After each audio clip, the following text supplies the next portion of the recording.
Welcome to episode number 61. I'm CJ Werleman. Thank you for joining us. In this week's episode, we pull back the curtain on Israel's secret new war in the occupied West Bank. But first, a quick reminder to click on the subscribe button below so you never miss a single episode. Now let's get into it.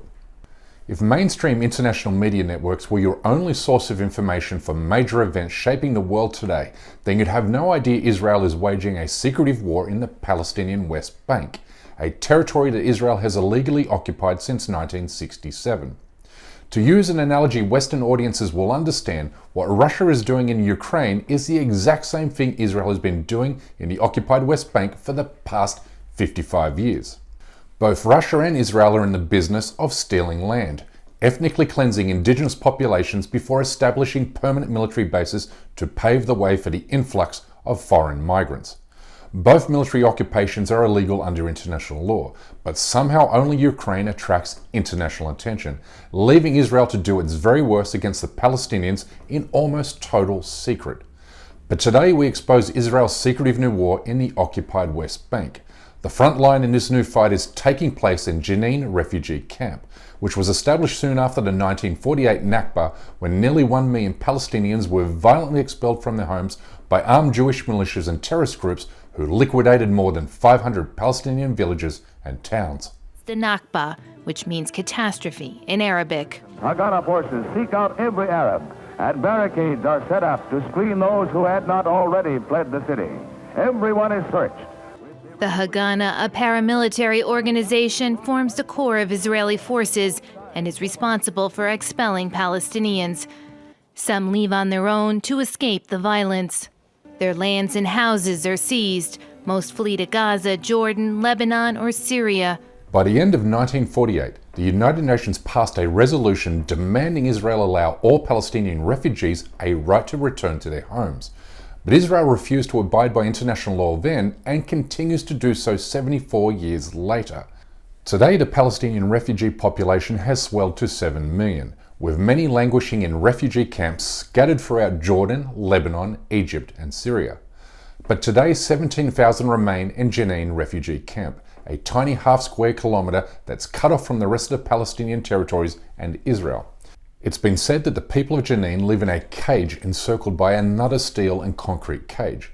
But the city has and always will be one of the primary drivers of Palestinian resistance.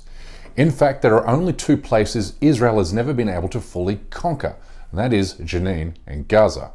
The Jenin refugee camp sits at the center of Palestinian resistance, which is where Israeli occupation forces have launched another military campaign, one that's having devastating effects on the besieged population. The numbers speak for themselves, but here they are.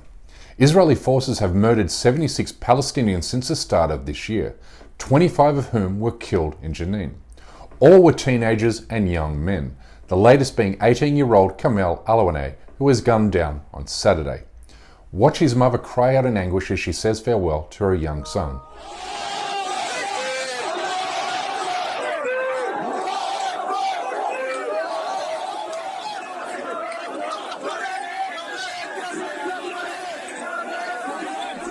Kamel was murdered during a midnight Israeli raid on the refugee camp.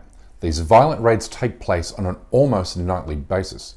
Groups of heavily armed Israeli soldiers just ride into town with armed vehicles, shooting and killing anyone they want, and with total impunity, like they did here on Monday night.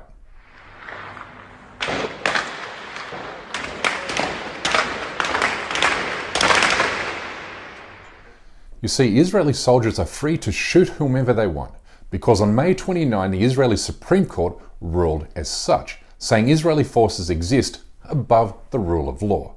This message has been heard loud and clear by Israeli soldiers. Barely 4 weeks after this ruling, Israeli soldiers murdered 25-year-old Palestinian Mohammed Marie in a drive-by shooting on July 1st.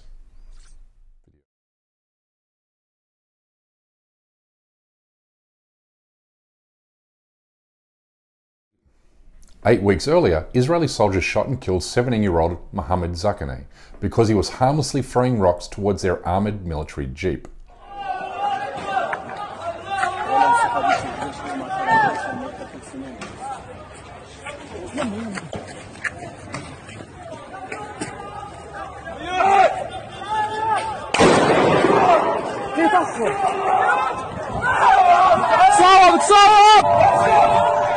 Naturally, Israel is desperate to keep this criminality hidden from the world, which is why Israeli soldiers are targeting journalists who are there to report these realities from the ground.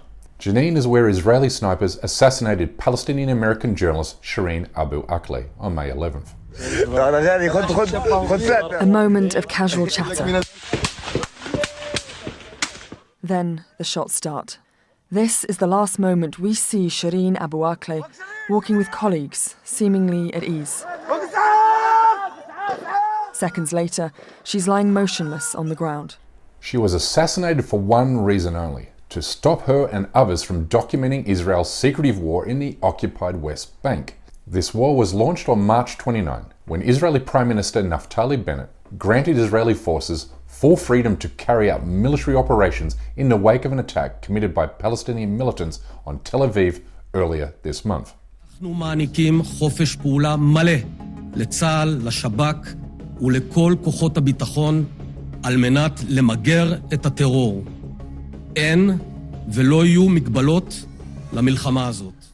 But this, of course, is complete and utter nonsense because Israel is the criminal here. It stubbornly defies every international law, norm and convention in refusing to end its illegal occupation, which leaves Palestinians no other choice than armed struggle, a right that's afforded to them and all occupied peoples under international law.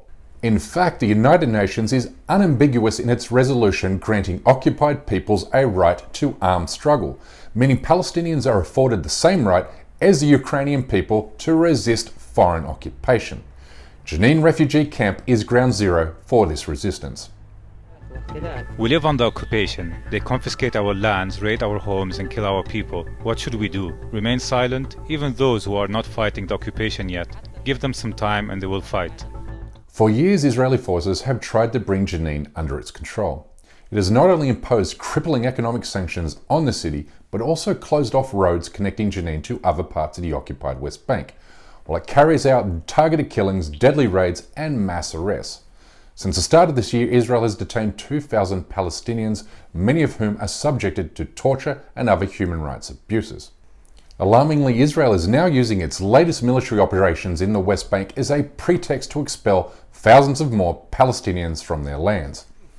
If your neighborhood were to be declared as a military firing zone and you were forced to leave your home. That's exactly the situation today in firing zone 918 in the South Hebron Hills, a 25-minute drive from the major Israeli city of Be'er Sheva.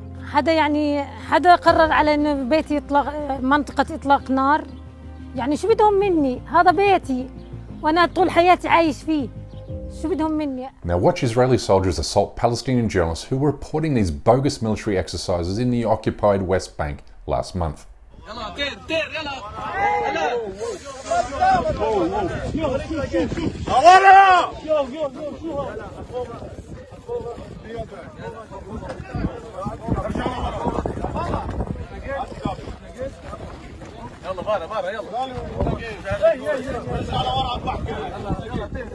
Ultimately, there's nothing Israel won't do in its effort to keep its secret war in the Palestinian West Bank hidden from the prying eyes of the international media. Last year, the Israeli Supreme Court even banned the documentary Jenin Jenin. كل ما نبني عيش تنخربوا لنا اياه، كل ما نبني بيت تنهدموا لنا اياه، كل ما نخلف ولد قتلوا لنا اياه.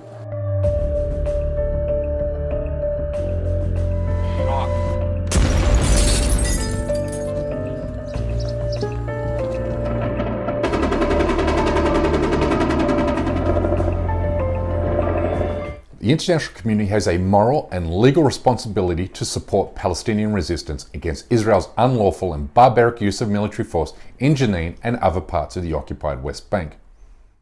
Palestinians are, at best, third-class citizens in the nation of their birth. The idea that it's even remotely controversial to call what Israel has imposed on Palestinians a form of apartheid is laughable. One look at a current map of Israel, Gaza, and the occupied territories conjures up only one other example: apartheid-era South Africa. Now, while much of the international community recognizes Israel to be an apartheid state, it must go further in sanctioning the self-proclaimed Jewish state. But given the United States and its Western democratic allies are so hopelessly beholden to the Israeli lobby, global citizens must get behind the BDS movement, which aims to pressure Israel into abiding by international law through non-violent means. And if you need more inspiration to support Palestinian resistance efforts, then follow the lead of these courageous Palestinian children last week.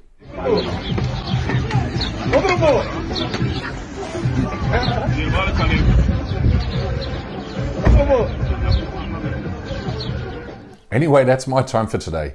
Please like and subscribe to this channel and help spread the word with your friends and family on Facebook, Twitter, and Instagram. And we kindly ask you please support this endeavour by becoming a member of this show at patreon.com/CJWellerman. We can't produce, sustain and grow the show without your help, and we offer exclusive benefits to those who do. But for now, good night, good day, or good morning, wherever you are, and stay blessed.